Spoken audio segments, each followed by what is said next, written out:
Hello, hello vous! Aujourd'hui, je suis très contente de vous retrouver. Je pense que j'en avais besoin. J'écris, mon mémoire, je ne vois que par ça, mais je prends ce temps de pause. J'ai besoin de pause et je prends ce temps de pause pour vous tourner l'épisode 3 de mon podcast qui, du coup, traite de ma relation avec les relations. Jingle.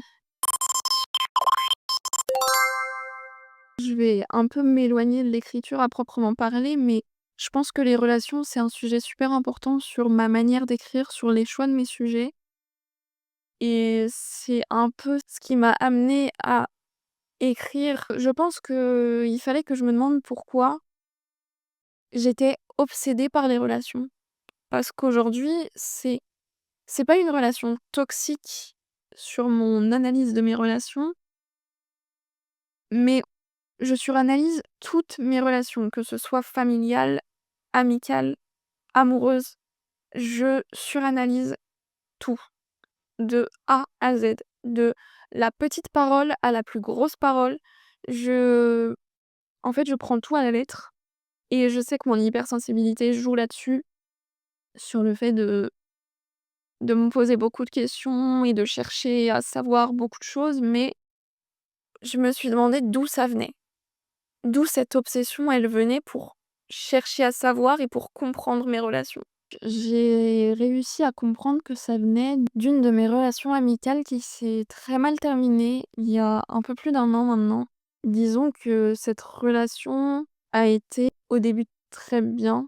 On a eu une rencontre au lycée et on a passé l'étape de l'âge adulte ensemble et donc en fait, c'est aussi un peu, cette personne-là qui m'a aidée à devenir un peu indépendante, sociable, ne pas être renfermée avec moi-même. Cette fille m'a beaucoup apporté et en même temps, plus le temps passait et plus ça s'est dégradé. On avait notre petit groupe d'amis en commun et elle a, eu beaucoup de mauvaises ententes avec les gens de notre groupe et donc elle les a tous éloignés un par un de son cercle d'amis et moi, en fait, à un moment, je la considérais comme ma meilleure amie.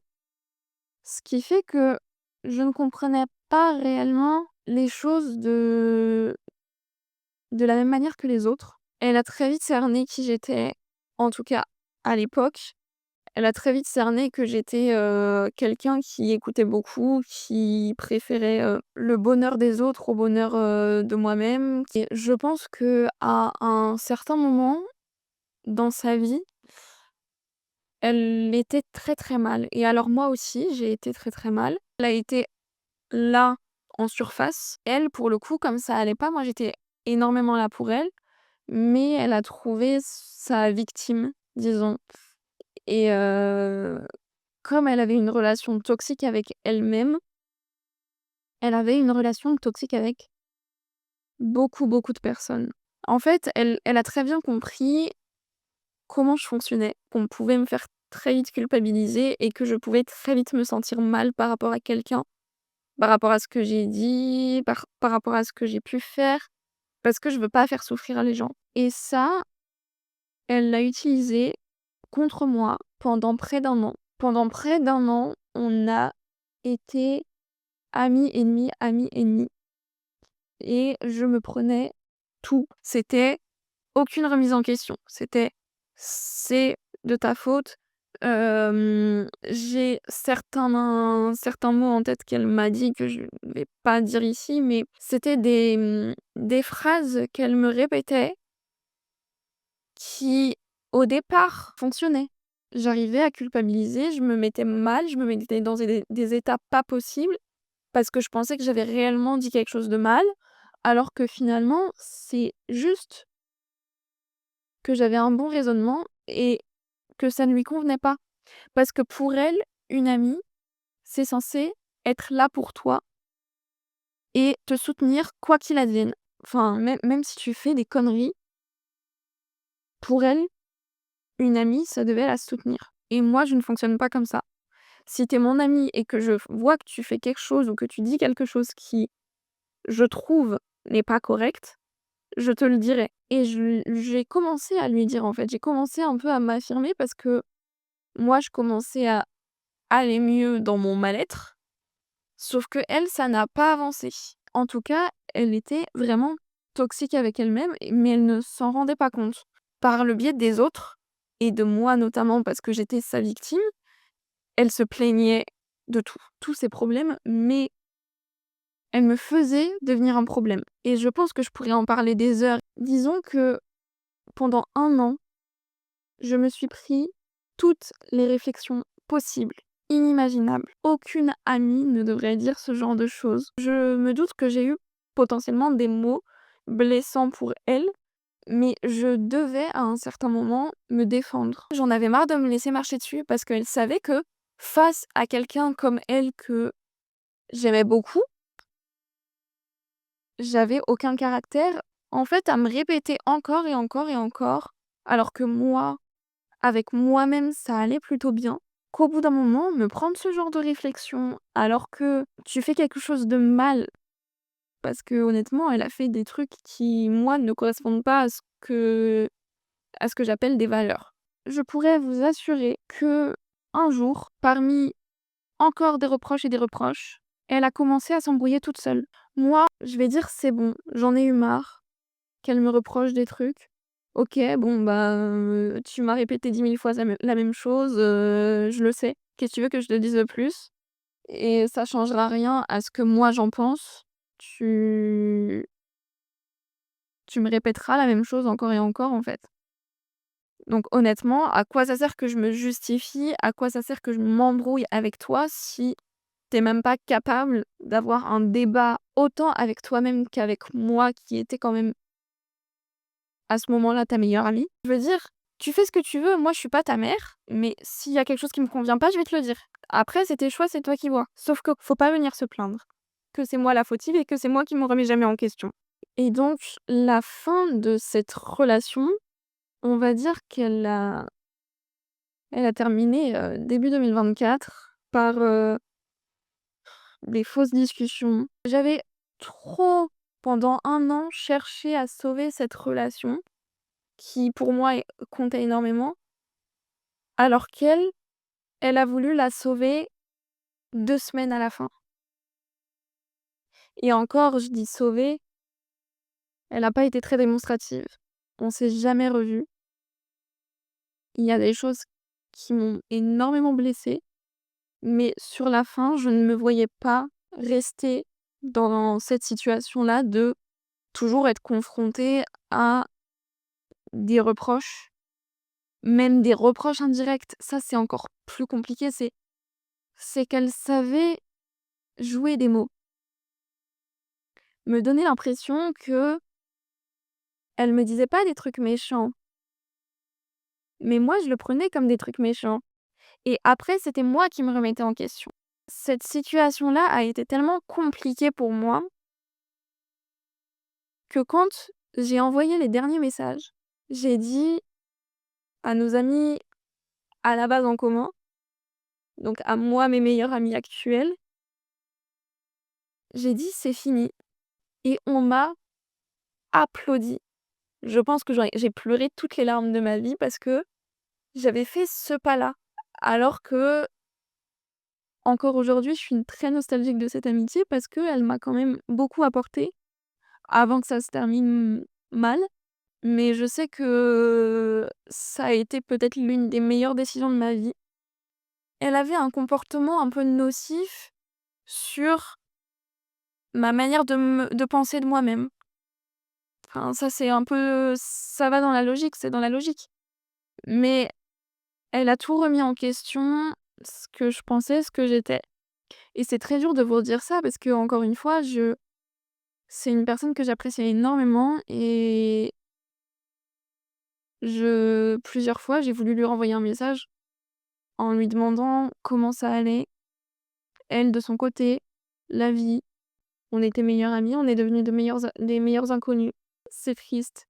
Mais bref, c'est la vie, c'est comme ça, c'est comme je l'ai dit, c'est je pense l'une des meilleures décisions de ma vie aussi et ça m'a permis de comprendre certaines choses.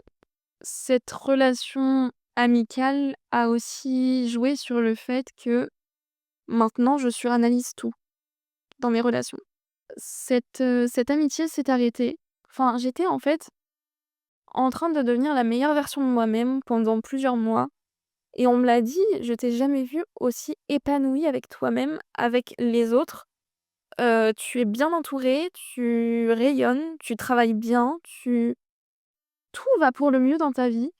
J'ai arrêté toute relation qui pouvait me rendre, qui pouvait me remettre en question. Tout allait bien pour le mieux. Je pense que la meilleure période de ma vie, encore une fois avec le peu d'années de vie que j'ai, ça a été l'été 2024. J'étais la plus heureuse pour tout, que ce soit amical, amoureux et professionnellement parlant aussi. Rien ne m'atteignait. J'ai parlé de ma relation amoureuse à ce moment-là parce que, donc cette personne-là a été énormément présente. On a vécu un très bel été ensemble. C'est une histoire assez compliquée et je vais pas trop, trop parler de ça parce que, il y a encore quelques points sensibles sur le sujet, mais le positif attirant le positif et c'est drôle parce que c'est ce que je lui ai appris. Donc j'ai rencontré quelqu'un, j'ai commencé une relation avec cette personne-là, tout se passait très, très bien et puis ça a commencé à se dégrader et alors là, j'ai tout, tout analysé et en fait, c'est là que je me suis dit: «Mais merci à X, en fait».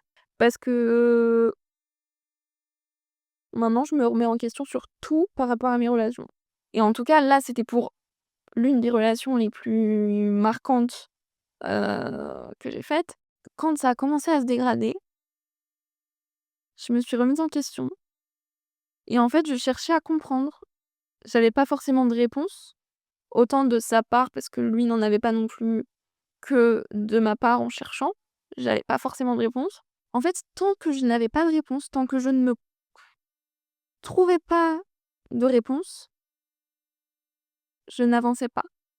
Je ne pouvais pas avancer et en fait, je comprenais pas parce que la relation a fait que ça s'est passé un peu dans l'incompréhension aussi, mais c'est quelque chose de très, de très déroutant quand tu te retrouves seule chez toi, assise comme je suis assise là maintenant, à regarder par la fenêtre qui est en face de moi et à me poser 10 000 questions et de ne pas te sentir légitime d'en avoir les réponses, de ne pas comprendre, d'être dans l'incompréhension totale.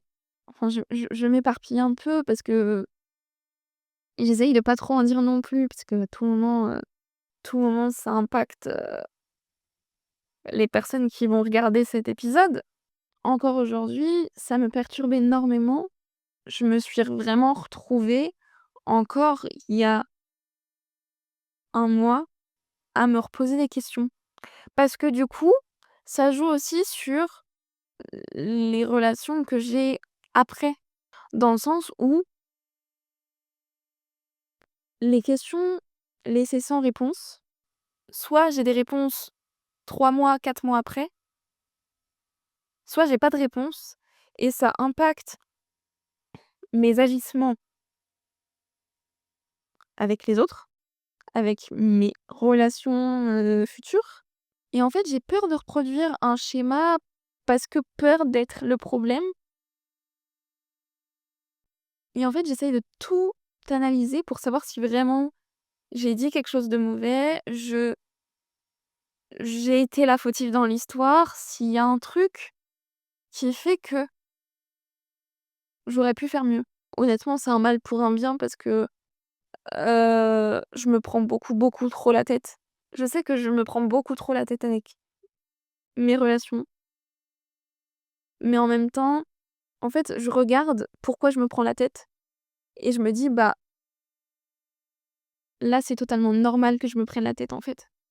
C'est très paradoxal et pas toxique pour moi, mais que ce soit le début d'une relation ou la fin, je me pose autant de questions.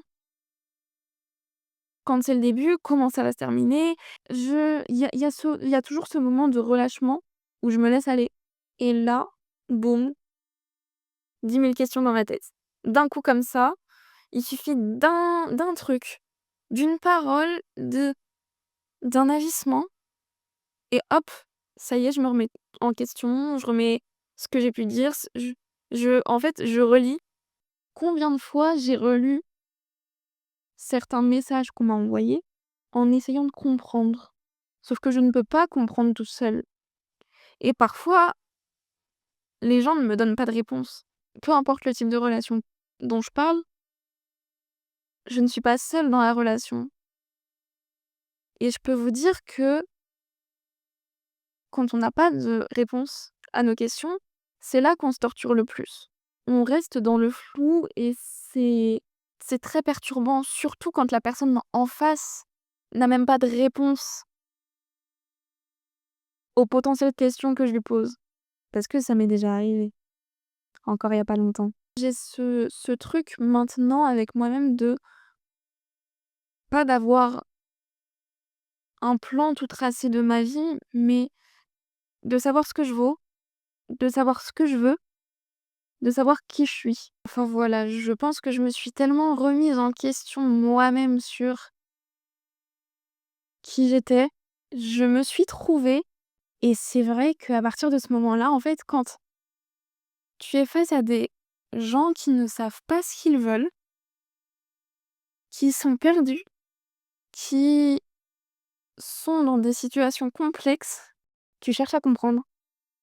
Tu cherches à les comprendre et encore il y a pas si longtemps que ça, j'ai cherché à aider quelqu'un à comprendre sa situation, sauf que une personne qui ne fonctionne pas comme toi ou qui fonctionne pas complètement comme toi, tu ne peux pas l'aider. C'est à elle seule de savoir ce qu'elle veut et de savoir ce qu'elle en dit de ses problèmes, de sa situation, de toutes ces interrogations. Je suranalyse même là encore sur toutes mes relations, qu'elles soient terminées, qu'elles soient, en fait, il y a certaines relations que je n'analyse pas plus que ça parce qu'elles sont saines, parce qu'elles en fait, je me retrouve face à des gens qui savent qui elles sont. En fait, c'est tout l'intérêt du truc. À partir du moment où tu te remets en question, ça impacte les autres. Et je prends l'exemple de mes meilleurs amis actuels. J'analyse pas tellement la situation parce que ils savent qui ils sont et eux ne se posent pas autant de questions et pourtant, on se pose tous des questions sur nous-mêmes, parce qu'on a tous, une certaine remise en question, habituelle, ou je sais pas vraiment comment décrire ça, mais forcément, il y a des moments où on se remet en question et pour autant, ça ne remet pas en question la relation qu'on a. Et parfois, c'est l'inverse. Parfois, les gens savent qui ils sont, mais ils ne savent pas ce qu'ils veulent. Ça, c'est la même chose. Si tu ne sais pas ce que tu veux, tu impacteras les autres sur la remise en question et en tout cas, pour ma part, hein, parce que bon, on pourrait, débattre sur le sujet. Là, je suis seule, mais je sais que je débat énormément avec ma meilleure amie, avec qui on a un peu les mêmes avis sur la chose, mais si la personne ne sait pas ce qu'elle veut en face, moi, ça va me remettre en question. Je vais analyser la situation à en fait, je vais, ruminer, cogiter, tout ce que vous voulez. Je vais cogiter, encore et encore jusqu'à trouver une explication. Si je ne l'ai pas directement par la personne concernée, je vais essayer de m'en trouver une et de me convaincre que c'est l'explication pour passer à autre chose, pour passer à une autre question. Parce que souvent l'une ne va pas sans l'autre. c'est une analyse continuelle et encore ce matin, j'ai dit à ma meilleure amie: «J'en ai marre de réfléchir, de trop réfléchir. J'en ai marre de trop penser et de trop chercher à comprendre». En fait, parfois, j'ai juste envie d'être un peu comme les autres et de pas me poser de questions. Juste d'être là, de vivre sans me soucier de ce que l'autre en face pense, de ce qu'il veut. En fait, de remettre en question ses dires, ses gestes et de me remettre en question moi.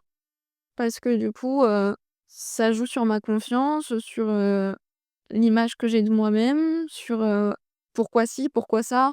Il suffit d'un rien pour que je me pose des questions, dans le sens où il suffit que j'interprète mal une phrase, que ce soit dit un petit peu froidement et totalement à l'opposé. Il suffit d'un petit truc pour que je me pose plus aucune question.